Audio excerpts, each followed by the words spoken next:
Hey everyone, I just wanted to show you how I torch the tops, how I brulee the sugar for a creme brulee.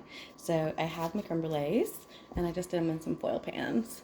So you can use ramekins if you're doing them for home or if you're taking them to go. These little foil pans, 4-inch foil pans, are great for it.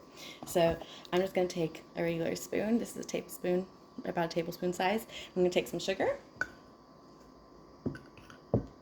Don't need a ton. I might need slightly more than this. So I am going to normally not have it at an angle, but I will shake it off the edge of the spoon, and I'm going to go along this rim and also do the center. So I'm turning my pan as I go. And I'm getting the center as well. And you don't want to make it too thick, so I can probably do a little bit more in this. But I don't want a ton because then it makes it harder to torch. So I'm going to do the edges just a little bit more. And get this edge a little bit more over here. And if it piles up in any of the areas, you can spread it around with a spoon. Just make sure you're not dipping your spoon back into your regular sugar because you don't want to contaminate your sugar. I have some in a bowl that I'm using specifically for this. So I don't want to make my sugar fall, but I have an even layer of sugar all the way around it. And then I have a torch. This is a butane torch. Specifically for creme brulee. It came in a creme brulee kit, but you can get anything like this from either cooking shops or from smoke shops. So I have to hold it at a certain angle. Different ones work differently. So what you're going to do, I might move the camera closer because I don't want to hold this because the pan is actually going to get hot. So let's go like this. So you can kind of see. So what I'm going to do is I'm going to keep my torch moving. When I keep my torch moving, I don't want to stay in one spot for too long because then it's going to overcook the creme brulee in that area and make it kind of curdle. And I don't want that. So I want to keep that luscious, velvety custard. So I'm just going to move it around and watch the sugar bubble up.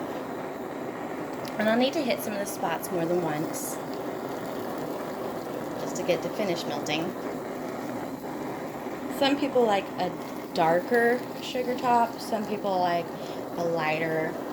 A lot of people like that golden brown kind of look, which is what I usually prefer. So I'm just going around the edge a little bit to make sure that it gets it there. Yeah, it might be out of butane. I'm running low on butane. I have to get closer and closer.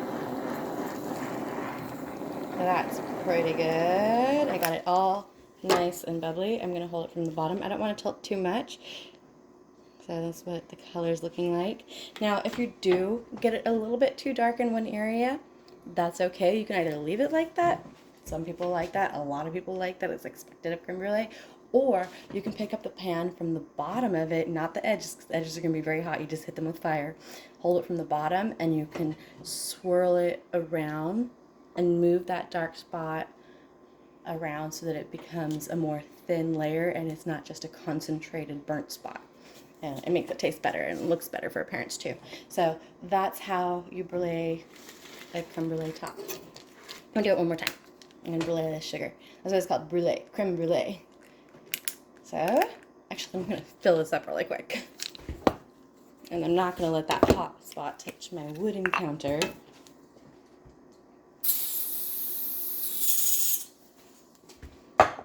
Okay, I can do this one for you guys too.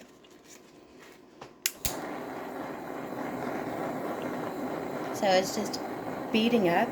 The sugar looks like moisture, it just gets wet basically. I'm melting it. And I'm going around the edges. I like doing a circular movement. You don't have to do that. You just don't want to hold it in one spot. If you see some smoking, that's fine. You are burning the sugar. That's the point. So So if you do a nice thin layer of sugar, you don't have to torture it for as long. It will melt a lot easier. But a thicker layer does, it's catch-22 because it does protect the custard in it, but you have to hit it with the heat for longer, so you actually have a higher chance of making it too hot. So this one is still beautiful, but see how it's a little darker? So what I can do is I can just shift it just ever so lightly, and it just spreads it thin. Makes it so that it's a thinner one. So that's it. That's how you make the creme brulee top. And it's going to harden up. Let's see, is this one already hard? Yep. So I don't want to hit too hard because I don't want to break it. But they get hard really, really quick. You can also pop them back into the fridge so that the custard is nice and cool. But you don't want to let them sit for like a couple of days in the fridge because that sugar top will just melt and dissolve and it won't be a crunch. And you want that crunch. You want to be able to crack your sugar topping and then get like a bite of crunchiness with your custard. So it's nice having that contrast. So thanks everyone. That's how you brulee a top.